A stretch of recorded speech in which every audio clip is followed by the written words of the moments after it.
आज के सेशन में हम लोग बात करेंगे percentage composition in a molecule. ठीक है, और दूसरी चीज एम्पेरिकल फॉर्मूला और मॉलिक्यूलर फॉर्मूला को क्विकली अंडरस्टैंड करके थोड़े बहुत न्यूमेरिकल सॉल्व हम लोग करना स्टार्ट कर देंगे। ठीक है, तो चलिए स्टार्ट करते हैं।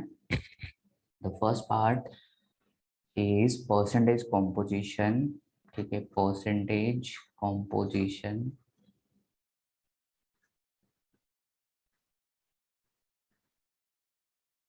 Of a molecule.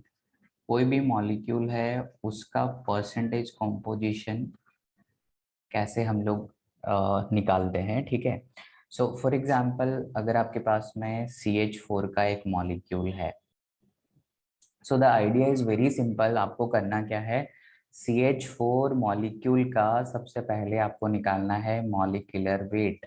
ठीक है, तो इसका हम लोग निकालेंगे molecular weight. So the contribution of carbon जो कि एक है, आप उसको 12 लिखेंगे।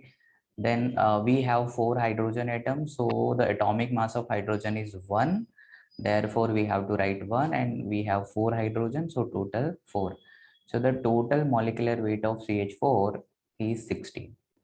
Now if we want to calculate percentage of carbon, ठीक है, in the given molecule, we are going to calculate percentage of carbon. What we are going to get 12, that is contribution of carbon, divided by total mass, that is 16, multiply by 100.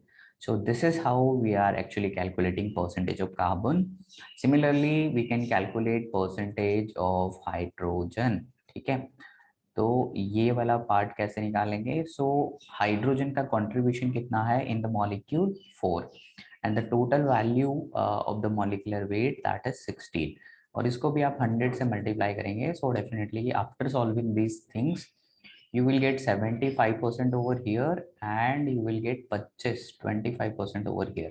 And see, जो total percentage value है वो क्या हो रही है, 100%। ठीक है, तो सपोज आप है ना कोई पार्टनरशिप में बिजनेस स्टार्ट करते हैं, ABC, 3 लोग मिलके, तो क्या होगा कि जो प्रॉफिट होगा वो 100% होगा, तो ABC का शेयर होगा वो लेट से A का 25 है, B का 25 है, तो C का ऑटोमेटिकली 50% प्रॉफिट शेयरिंग हो जाएगा। ठीक है, so this is the idea. तो हमारे पास ये मॉलिक्यूल था, तो उसका परसेंटेज वैल्यू हमने इस तरह से निकालना होता है। ठीक है, तो this is the idea. Suppose आपसे पूछा जाए कि ग्लूकोज है हमारे पास C6H12O6, इस ये जो केमिकल फॉर्मूला यहाँ पे लिखा है ये है ग्लूकोज का। ठीक है, तो आप इसको याद रख लीजिए ग्लूकोज, या some time it can be fructose. ठीक है, तो ग्लूकोज और फ्रक्टोज दोनों का केमिकल फॉर्मूला होता है सेम। अभी क्या करना है इसमें, अगर आपको परसेंटेज कार्बन निकालना है, ठीक है, if you want to calculate percentage carbon, ठीक है, कार्बन का कितना कंट्रीब्यूशन है यहाँ पे, तो आप कैसे निकालेंगे। So the weight of carbon that is 6 into 12, ठीक है, divided by molecular mass of this particular compound. ठीक है, तो मॉलिक्यूलर मास आप कैसे निकालेंगे, देखिए, जो कार्बन होता है ना वो 12 होता है, इनटू आपको करना होगा 6 प्लस हाइड्रोजन 1 होता है, और टोटल हाइड्रोजन 12 है, प्लस आपको करना होगा oxygen that is 16 multiply by 6, और ये सारा कैलकुलेशन सॉल्व करने के बाद आपको क्या करना है, 100 से मल्टीप्लाई करना है, जो भी आंसर आएगा that will be your percentage data. So this is not difficult, this is very very simple case. आप परसेंटेज कॉम्पोजिशन मॉलिक्यूल के अंदर इस तरीके से निकाल सकते हैं। ओके, नाउ इसी परसेंटेज कॉम्पोजिशन को मैं क्या करूंगा, यूज करूंगा to determine empirical formula and molecular formula of the unknown molecule. ठीक है, तो अननोन मॉलिक्यूल का आपको क्या निकालना होगा, empirical formula and molecular formula. तो पहले समझ लेते हैं क्विकली एम्पिरिकल फॉर्मूला क्या होता है एंड मॉलिक्यूलर फॉर्मूला क्या होता है। सो हमारा टॉपिक है एम्पिरिकल फॉर्मूला। ठीक है, एम्पिरिकल फॉर्मूला। ठीक है, जो एम्पिरिकल फॉर्मूला होता है उसका आइडिया बहुत सिंपल है। ठीक है, एम्पिरिकल फॉर्मूला का मतलब होता है simplest possible ratio, possible ratio ratio of constituent atoms. Suppose कोई कंपाउंड है ना, लेट से उसके अंदर 2 या 3 एटम हैं, ठीक है, तो उनके बीच का सिंपलेस्ट पॉसिबल रेशियो क्या है? Simplest possible integer ratio, I would से यहाँ पे इंटीजर रेशियो आप लिख लेना, integer ratio. So let us consider, आपने कभी कभी ये वाला सबसे सिंपल मॉलिक्यूल मैं लिख रहा हूँ C2H6, तो आपने इसका नाम सुना होगा, दिस इज इथेन, ठीक है। तो ये हमारा इथेन होता है। तो यहाँ पे देखो कार्बन और हाइड्रोजन का रेशियो क्या है, number of carbon are 2, number of hydrogen are 6। So ये जो 2 और 6 है, 2:6 है, ये क्या है, एक्चुअल नंबर ऑफ एटम का रेशियो है। जबकि हम इसको सिंपलेस्ट पॉसिबल रेशियो में कन्वर्ट करेंगे तो क्या होगा भाई, कैंसिल करिए इसको, थोड़ा 2 से कट जाएगा, ये भी 2 से कट जाएगा, तो what you will gate 1:3। So 1:3 will be your simplest possible ratio. और अगर आप कार्बन को 1 मानते हैं और हाइड्रोजन को 3 मानते हैं और इससे आप एक फॉर्मूला बनाने की कोशिश करते हैं, तो दिस विल बिकम CH3। तो ये आपका मॉलिक्यूलर फॉर्मूला है, this is molecular formula, let me right MF, ठीक है। और ये आपका हो जाएगा इम्पेरिकल फॉर्मूला। अब आपको फील हो रहा होगा कि क्या इनमें आपस में क्या रिलेशन हो सकता है। So molecular formula and empirical formula में थोड़ा सा स्लाइट डिफरेंस है। मॉलिक्यूलर फॉर्मूला में एक्चुअल नंबर ऑफ एटम का रेशियो होता है विद इन द मॉलिक्यूल, जबकि एम्पेरिकल फॉर्मूला में सिंपलेस्ट पॉसिबल रेशियो होता है, that is the idea. Okay, ठीक है। तो हमें क्या करना होता है, एम्पेरिकल फॉर्मूला डिटरमाइन करने के लिए हमें निकालना होता है नंबर ऑफ एटम का रेशियो, ठीक है। सो नंबर ऑफ एटम हमें एक्चुअली निकालना होता है ratio of number of atoms in the molecule. जो भी मॉलिक्यूल होगा, आप किसी भी तरीके से क्या करो, नंबर ऑफ एटम का रेशियो निकाल लो, ठीक है, किसी भी तरीके से। If you are able to figure out the ratio among the atoms, then that will be your empirical formula in the simple language. Okay, अभी जो हमारा कैलकुलेशन है, अभी हमने यहाँ पे देखा कि मॉलिक्यूलर फॉर्मूला और एम्पेरिकल फॉर्मूला में इस तरह से रिलेशन है। तो आपको एक रिलेशन याद रखना है कि मॉलिक्यूलर फॉर्मूला जो भी होगा उसका आप मास निकालेंगे। सो मॉलिक्यूलर फॉर्मूला मास की जो वैल्यू होगी वो n टाइम होगी एम्पेरिकल फॉर्मूला मास, ठीक है। तो यहाँ पे आप चेक कर सकते हैं कि अगर आप इसका मॉलिक्यूलर मास, इथेन का मॉलिक्यूलर मास निकालेंगे तो कितना आ जाएगा, 24 कहाँ से आ रहा है, कार्बन से आ रहा है, और 6 कहाँ से आ रहा है, हाइड्रोजन से आ रहा है, सो विच इज इक्वल टू 30। तो यहाँ पे आप लिख सकते हैं 30 इज इक्वल टू, एन क्या है, कोई इंटीजर वैल्यू है, so where n is natural number, I would say rather 1 2 3, ठीक है। सो एन का वैल्यू हमेशा नेचुरल नंबर होगा, so don't worry about this, n का वैल्यू 1 2 3 ऐसा रहेगा। Now what will be the empirical formula mass, तो एम्पेरिकल फॉर्मूला ये वाला है, अगर आप देख पा रहे हैं तो, ठीक है। तो क्या हो रहा है, कार्बन की वैल्यू कितनी हो जाएगी, 12 हो जाएगी, और हाइड्रोजन हो जाएगा 3। So 12 + 3 will give you 50। So अगर आप इसको सिंप्लीफाई करेंगे तो definitely you will get n is equal to 2। तो ये जो n है, इस तरह से हम इसको निकाल सकते हैं। तो हमारे पास एक काम की चीज यहाँ पे निकल के आ गई, ये वाली।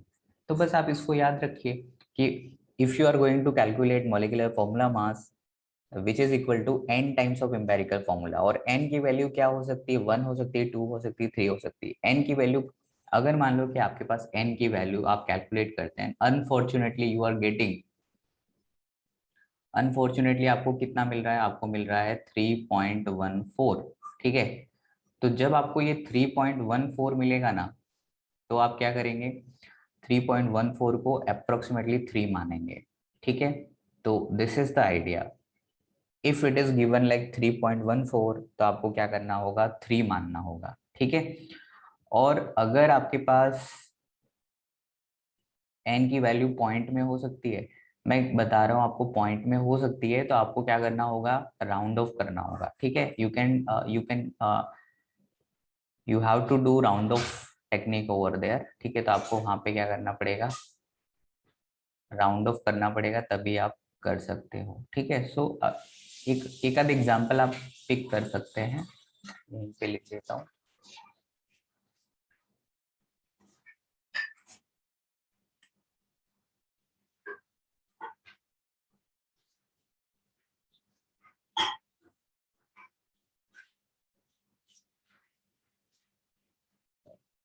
स्क्रीन पे कोई एनोटेट नहीं करेगा, ठीक है, ये मेरा रिक्वेस्ट है, it will be disturbing. So n का वैल्यू कितना आ रहा है, n का वैल्यू हमेशा इंटीजर आएगा, और अगर n का वैल्यू इंटीजर नहीं आता है तो कुछ एग्जांपल से समझ लेते हैं, ऐसा टेंशन लेने की जरूरत नहीं। सपोज आपको वैल्यू मिल गया है 2.8, ठीक है, इस तरह का वैल्यू मिल गया है, तो इसका जो राउंड ऑफ आप करेंगे तो कितना हो जाएगा 3। तो अगर आपके पास में 2.8 आ रहा है तो यू हैव टू कंसिडर 3, ठीक है। अगर आपके पास में वैल्यू आ रहा है 2.4 तो you have to take approximately 2, ठीक है। सो अगर आपके पास में 2.6 आ रहा है, ठीक है, 2.6 आ रहा है, तो अभी इस वाली वैल्यू को आप क्या कर सकते हैं, 2.5 मान के फिर 10 से डिवाइड कर लो, ठीक है। जैसे आप क्या करेंगे, 2.5 आ रहा है, ठीक है, तो उस केस में हम क्या कर सकते हैं कि इसको 10 से डिवाइड करेंगे तो हमें मिल जाएगा ये 5/2, इस तरह का रेशो मिल जाएगा। इस रेशो की हेल्प से हम लोग नंबर ऑफ एटम के बीच में क्या रेशो हो सकता है वो फाइंड करने की कोशिश करते हैं, ठीक है।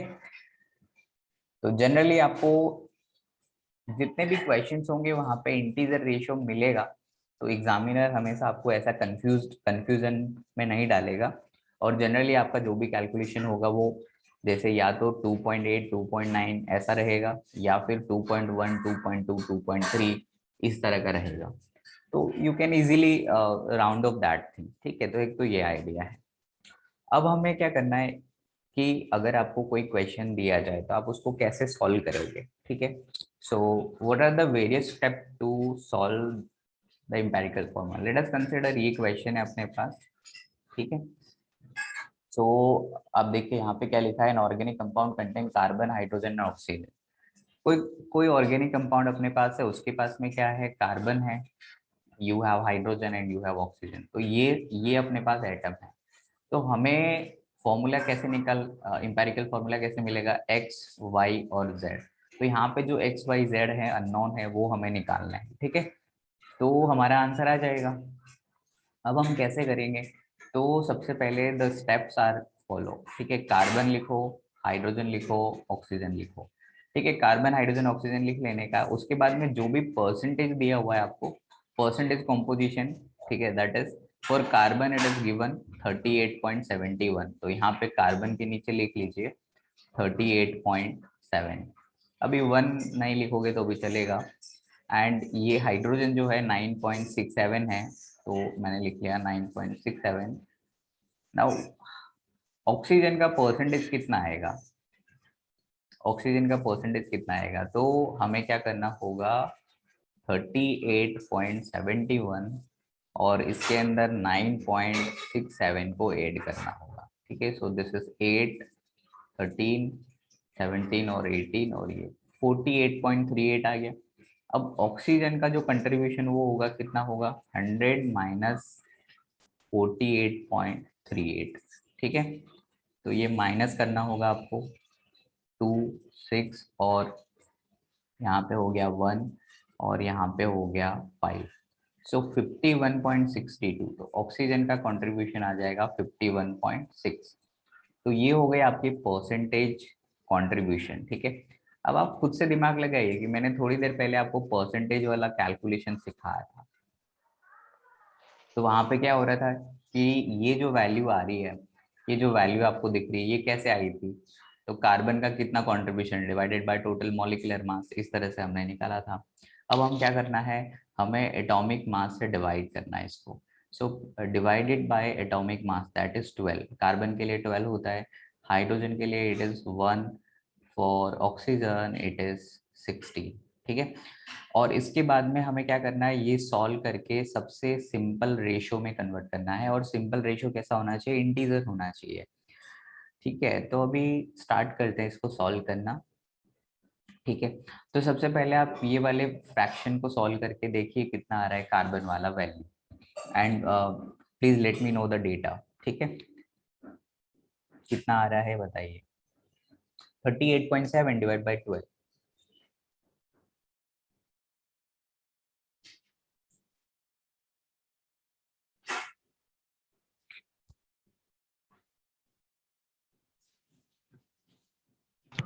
सर 32.25।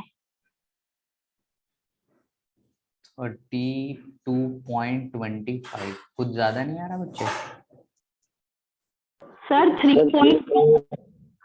3.2, ओके ये ठीक है। 3.2 इतना बहुत है। इसको सॉल्व करोगे तो ये तो 9.67 ही आ जाएगा। और इसको सॉल्व करके बताओ ऑक्सीजन वाले को। 3.2। This is 3.2। Okay, now you have to pick the smallest value out of these ratios. ठीक है, तो अभी आपको सबसे स्मॉलेस्ट वैल्यू पिक करनी है। तो आपको दिख रहा होगा कि यही वो वैल्यू है जो स्मॉल है। तो आप क्या करो, पूरे रेशियो को डिवाइड कर दो 3.2 से। तो यहाँ पे आप 3.2 से डिवाइड करेंगे, इसको भी क्या करेंगे 3.2 से, इसको भी क्या करेंगे 3.2 से डिवाइड करेंगे। अब ये क्या हो जाएगा आपका, दिस विल बिकम 1। ये क्या हो जाएगा, अप्रोक्सीमेटली 3 लिख दें तो क्या दिक्कत है, और ये क्या हो जाएगा 1। समझ में आ गई बात? सो इससे ज़्यादा सिंपल हमारे पास रेशो नहीं होगा, तो क्या होगा, कार्बन हाइड्रोजन विल बी 3 और ऑक्सीजन विल बी 1। तो ये हमारा आंसर होगा। क्या ये बात समझ में आ गई आपको? Yes sir. ठीक है, बहुत सिंपल चीज़ है, आराम से समझ में आ जाएगा। So option C will be are right answer. Clear है? यस। Fair enough. नाउ एक और क्वेश्चन आपको करना है, तो वो मैं शेयर करता हूँ।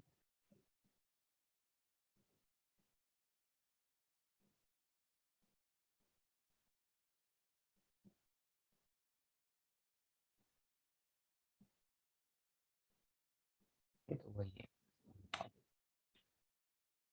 चलिए। ठीक है, एक क्वेश्चन यहाँ पे मैं लिख रहा हूँ, आप उसको सॉल्व करिए। ठीक है, उसके बाद में हम इसको करेंगे। क्वेश्चन ये है आपके पास कि एक हाइड्रोकार्बन है आपके पास, यू हैव वन हाइड्रोकार्बन, और कार्बन का परसेंटेज उसके अंदर 80% है। ठीक है, so hydrogen will be of 20%। ठीक है, तो कार्बन और हाइड्रोजन का ये परसेंटेज आपको दे रखा है, और आपको बोला है कि वेपर डेंसिटी ऑफ हाइड्रोकार्बन कितना है, 15 है। तो वेपर डेंसिटी आपको इतना दे दिया है। उसके बाद में आपसे पूछता है कि आप इसका एम्पैरिकल फॉर्मूला बताइए, और साथ में मॉलिक्यूलर फॉर्मूला भी बताइए। ठीक है, so this is the question. समझ में आया लैंग्वेज? मतलब लैंग्वेज लिखने की जरूरत नहीं है, बस सिंपल मैंने बोल दिया है कि एक हाइड्रोकार्बन है जो कि गैसियस फेस में है, और उसका जो कार्बन का कंट्रीब्यूशन है दैट इज 80%, हाइड्रोजन 20% है, और वेपर डेंसिटी 15% है। You have to calculate empirical formula and molecular formula. ठीक है, करिए, ट्राई करिए। 1 मिनट का टाइम दे रहा हूँ, सॉल्व करिए बैठ के।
Sir empirical formula CH3। CH3, very good. And what about molecular formula? Sir वो फाइंड C2H6। करने का बाकी। करिए। C2H6. ठीक है, जिस भी स्टूडेंट का ये आंसर आ रहा है, this answer is correct absolutely, इसके अंदर कोई इशू नहीं है। Okay, so what is the process to find out this? So एक बार देख लीजिए आप, जिन लोगों को पता नहीं चल रहा है आराम से देख सकते हैं आप। कार्बन लिखे यहाँ पे लिखे हाइड्रोजन। ये वाला पार्ट है 80%, ये वाला है 20%। Now you have to divide it by 12 and divide by 1। ठीक है, अगर आपको इसका सिंपल रेशियो निकालना है, ठीक है, तो आप क्या कर सकते हैं, क्रॉस मल्टीप्लाई भी कर सकते हैं। अगर आपको एग्जैक्ट कैलकुलेशन नहीं करनी है तो इसको लिख सकते हैं 80:1 रेशियो 12:20, इस तरह से भी कर सकते हो। और ये 20 से कट जाएगा 84 टाइम्स, और अगर इसको सॉल्व करेंगे तो ये 3 टाइम्स कट जाएगा, so you will gate 1:3। Directly इस तरह से भी आप कर सकते हैं। यहाँ पे सिंपल डेटा था इसलिए आप डायरेक्टली कैंसिल कर सकते हैं क्रॉस मल्टीप्लाई करके, and you will be able to find out the 1:3. So empirical formula will become CH3. Is it simple? And now see, vapor density is given to you, that is 15. So what is molecular mass? Molecular mass is equal to vapor density multiplied by 2. This is the formula to calculate molecular mass. So what will be the molecular mass? Vapor density 15 है, molecular mass will become 30. तो आपको पता है कि 30 को हम क्या लिख सकते हैं, n multiply by empirical formula mass. What is empirical formula mass? That is 15. So यहाँ पे n का वैल्यू कितना आ जाएगा 2. So अगर n का वैल्यू 2 आया है तो मॉलिकुलर फॉर्मूला कैसे बनाएंगे? ये empirical फॉर्मूला है, मल्टीप्लाई बाय 2 करिए, क्या बनेगा ये C2H6। क्लियर है? So this is how we have to calculate the question. ठीक है, चलो एक और क्वेश्चन करते हैं इसी टाइप से। और क्वेश्चन है आपका जो परसेंटेज हाइड्रोजन है, that is 4.07 percentage, and you have percentage chlorine. ठीक है, उसकी वैल्यू है आपको 71.65 परसेंटेज। और उसके बाद में यू हैव कार्बन। ठीक है, तो कार्बन का डेटा दिया नहीं है, you have to think about it. ठीक है, और ये जो कंपाउंड है वो बना हुआ है कार्बन X, हाइड्रोजन Y और क्लोरीन Z, इस तरह का आपको फॉर्मूला है। So you have to find out the empirical formula, और डेटा आपको दिया हुआ है कि जो मॉलिक्यूलर मास है, ठीक है, मोलर मास है या मॉलिक्यूलर मास है, that is also given to you, that is 98.96 gram. ठीक है, तो इतना मोलर मास आपको दिया हुआ है। चलो सॉल्व करो इसको। ठीक है, एक compound is made up of carbon, hydrogen and chlorine. ठीक है, इस तरह से आप लिख सकते हैं। और उसके बाद में the percentage of hydrogen is 4.07, percentage chlorine is 71.65, and the remaining percent would be of carbon obviously. So you need to find out the empirical formula molecule. Yes Sir, carbon percentage is 24.28. Okay great. सो carbon का percentage आ जाएगा 24.27। ठीक है, तो ये हो गया आपका परसेंटेज का डेटा कंप्लीट। अब आप इसका सिंपलेस्ट पॉसिबल रेशियो निकालने की कोशिश करिए। ठीक है, do it as soon as possible. करिए, कितना आएगा? सो द क्लोरीन है ना, क्लोरीन का एटॉमिक वेट कितना होता है अगर आपको याद नहीं है तो 35.5, ये याद रखना है आपको। तो अभी क्या करना है, इन सबको सर लिखिए। फॉर्मूला आएगा C2H4Cl। एम्पिरिकल फॉर्मूला बताइए पहले तो। हाँ sir, see sir molecular formula C2H4Cl। I am not looking for molecular formula right now, पहले एम्पिरिकल फॉर्मूला आएगा तो मॉलिक्यूलर फॉर्मूला आएगा ना बच्चे। Sir empirical formula H2Cl। I think ऐसा ही ओके आएगा। तो CH2Cl ऐसा बता रहे हो आप? दिस इज एम्पिरिकल फॉर्मूला ना? Yes sir. Okay great. कुछ नहीं करना है, यहाँ पर रेशियो निकालना है। ठीक है, तो निकाल लेते हैं रेशियो, क्या करना है इसमें, बड़ी बात है नहीं। जो भी आपको डेटा दिया है उसको अरेंज करेंगे और सॉल्व करेंगे। देखो यहाँ पे कार्बन लिखते हैं, यहाँ पे हाइड्रोजन लिखते हैं और यहाँ पे क्लोरीन लिखते हैं। ठीक है, और डेटा आपको दे रखा है उस हिसाब से आप अरेंज कर लीजिए। ये आपको दे रखा है 24.27 डिवाइडेड बाय ऑब्वियसली 12 आएगा। हाइड्रोजन आपको दे रखा है 4.07 डिवाइड बाय 1 आएगा। We have to calculate the simplest possible ratio. और ये 71.65 दे रखा है और ये 35.5 है। अगर हम थोड़ा सा अप्रोक्सीमेशन सोचें तो आपको पता है ये लगभग 2 के बराबर आएगा, ये लगभग 4 के बराबर आएगा, ये लगभग 2 के बराबर आएगा, and you will be having 1:2:1, is it? So what will B empirical formula? Carbon 1 है, हाइड्रोजन 2 है और chlorine. So this is your empirical formula. Clear है? तो एम्पिरिकल फॉर्मूला हमारे पास आ गया। ठीक है, now let's try to figure out the molecular formula. कैसे निकालेंगे मॉलिक्यूलर फॉर्मूला? तो तरीका क्या है, पहले एम्पिरिकल फॉर्मूला मास निकालिए। ठीक है, तो एम्पिरिकल फॉर्मूला मास कितना होगा? कार्बन 12, ठीक है, हाइड्रोजन 2 और क्लोरीन 35। इन सबको ऐड करिए, कितना हो रहा है? 14 + 35 ना, 35.5 14 कितना बना ये? 0.59 और ये 4। सो this is coming out like 49.5। 49 point. तो ये 49 इसका डबल है ना, इसका डबल है, 98 इसका डबल है। तो बेसिकली ये जो एम्पिरिकल फॉर्मूला आपको दिख रहा है CH2Cl, इसको आपको किससे मल्टीप्लाई करना पड़ेगा? You have to multiply it by 2। So what will B molecular formula? C2H4Cl2, is it? Yes, sir. So this is how we are actually dealing with the question which are related to empirical formula and molecular formula.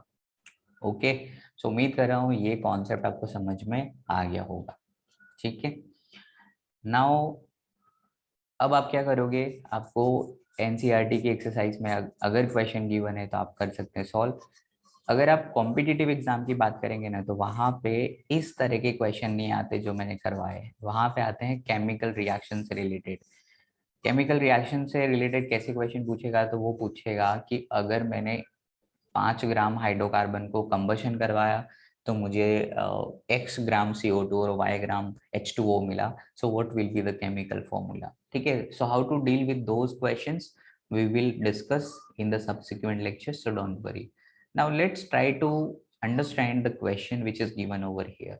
इसमें क्या लिखा है देखिए, the percentage of Se in the peroxide anhydrous enzyme is 0.5% by weight. So atomic weight is 78.4. Then minimum molecular weight of peroxide anhydrous enzyme is. So how to deal with this question? देखो आपके पास में है ना कोई enzyme है जिसका molecular mass आप नहीं बता सकते ना। ये आपके पास में एंजाइम है जिसके अंदर क्या होता है? Se प्रेजेंट है। ठीक है, जिसका एटॉमिक वेट कितना है? 78, सेलेनियम बोलते हैं इसको। तो 78.4 एटॉमिक वेट है। तो सपोज करो कि अगर मैं इसके वेट को मिनिमाइज करना चाहता हूँ, if I want to minimize, let us consider you have something like this कि इसके पास है ना ये जो एंजाइम है इसका फॉर्मूला कुछ इस तरह का है कि SeX नंबर वैल्यू है और फिर यहाँ पे कुछ कार्बन होंगे लेट से Z और कुछ हाइड्रोजन होंगे लेट से P, इस तरह से। तो ये फॉर्मूला है। अगर मैं इसको है ना सोच रहा हूँ कि मैं इसको मिनिमम करना चाहता हूँ, मिनिमम मोलर मास, तो मेरे हाथ में क्या है? मिनिमम मोलर मास अगर मैं करना चाह रहा हूँ तो मैं ये वाली चीज के ऊपर कुछ कर नहीं सकता हूँ, बट मैं इसको तो कर सकता हूँ क्योंकि मुझे इसका डेटा मालूम है। तो मिनिमम मैं कब कर सकता हूँ? एक्स की वैल्यू में कितना रखूँ कि मिनिमम हो जाए? एक्स की वैल्यू 1 रखने पे मिनिमम हो जाएगा कि नहीं, आप बताइए मुझे।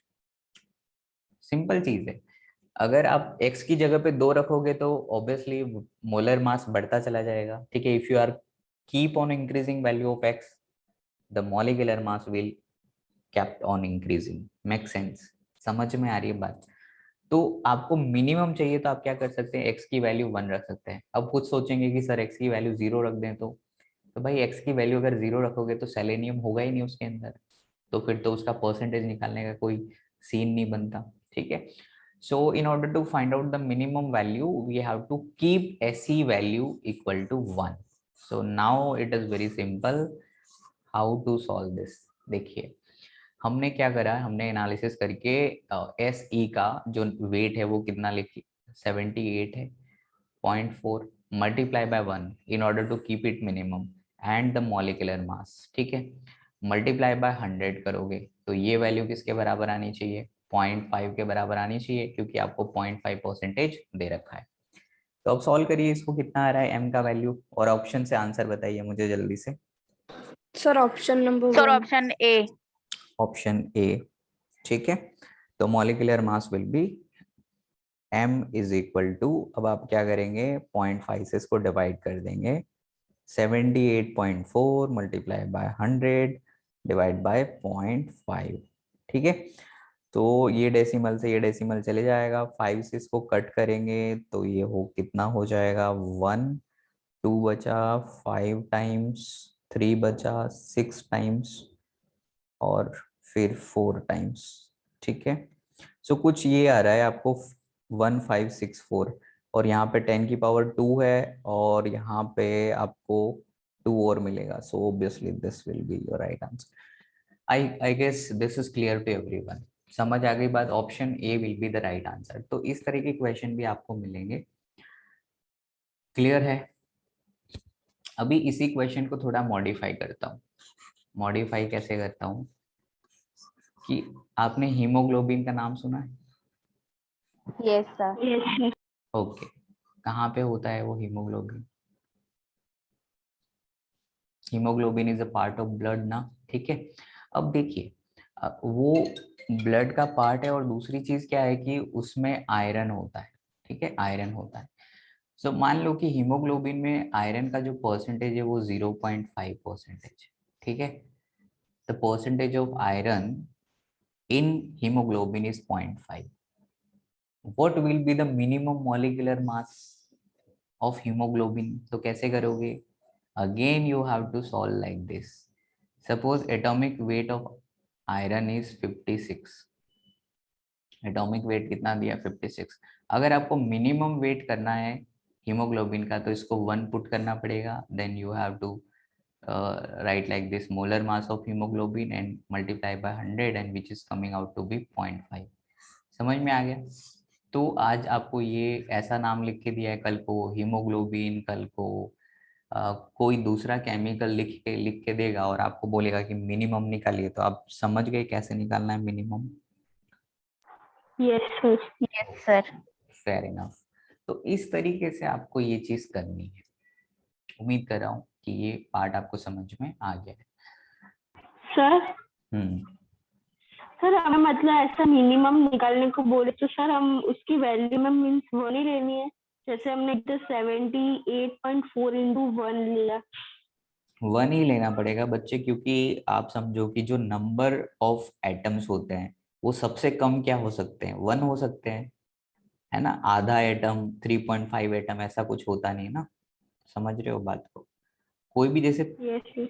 जैसे नंबर ऑफ पर्सन या नंबर ऑफ पीपल अगर हम काउंट करते हैं तो क्या बोलते हैं, या तो हम बोलेंगे 1 या तो 2 बोलेंगे। अगर नंबर ऑफ पीपल को मिनिमाइज करना है, आपको बोलना है कि मिनिमम नंबर ऑफ पर्सन कितने हो सकते हैं, आप कहेंगे 1, है ना। उससे कम तो क्या ही होगा, उससे कम तो कुछ हो ही नहीं सकता ना। अगर 0 है तो मैं वहां पे शब्द ही यूज नहीं करूंगा कि मिनिमम नंबर ऑफ पर्सन है, right. So whenever we have something called minimum number of atom, minimum number of people, minimum number of let's say molecule, तो आप क्या कहोगे, मिनिमम तो 1 हो सकता है, उससे ज्यादा कम तो कुछ नहीं हो सकता है, क्योंकि नेगेटिव तो होता नहीं है ना। -10 लोग आ रहे हैं हमारी तरफ, ऐसा तो हम बोलते नहीं है, ठीक है। That is absolutely ridiculous, make sense. So you have to consider 1, that will be your minimum idea, make sense. So अभी आपको क्या करना है, yes empirical formula, molecular formula की प्रैक्टिस करनी है, ठीक है। मेनली आपको मैं 5-6 क्वेश्चन का एक शीट भेज देता हूँ अभी, तो आप उसको सॉल्व करिए बैठ के। और नेक्स्ट क्लास में हम लोग नंबर ऑफ पार्टिकल वाले क्वेश्चंस को सॉल्व करेंगे, कैलकुलेशन वाले को, और उसके बाद में stoichiometry, limiting reagent, then we have something called solution, उसके अंदर molarity, molality, normality and everything, ठीक है। सो इस तरह से हम इस चैप्टर को खत्म कर देंगे, then will start our next chapter that is called atomic structure, which is again very very important topic, ठीक है। सो आइडिया इस तरह से चलेगा, तो आपको अपना पेस मेंटेन करके रखना है, कीप रिवाइजिंग द कॉन्सेप्ट्स, और ज़्यादा से ज़्यादा चीज़ों को आपको रिकॉल करना है, यानी कि you have to make some short notes, ठीक है, in order to revise frequently. ठीक है, समझ में आ गई बात? तो ये कहानी यहाँ पे समाप्त होती है। If you have any doubt you can ask. अभी समझ में आ रही है चीजें? ये दोबारा पढ़ा रहा हूँ मैं, तो कुछ लोगों को तो पहले से पढ़ा हुआ है तो समझ में आ ही जाएगा, जो नए हैं उनको समझ में आ रहा है?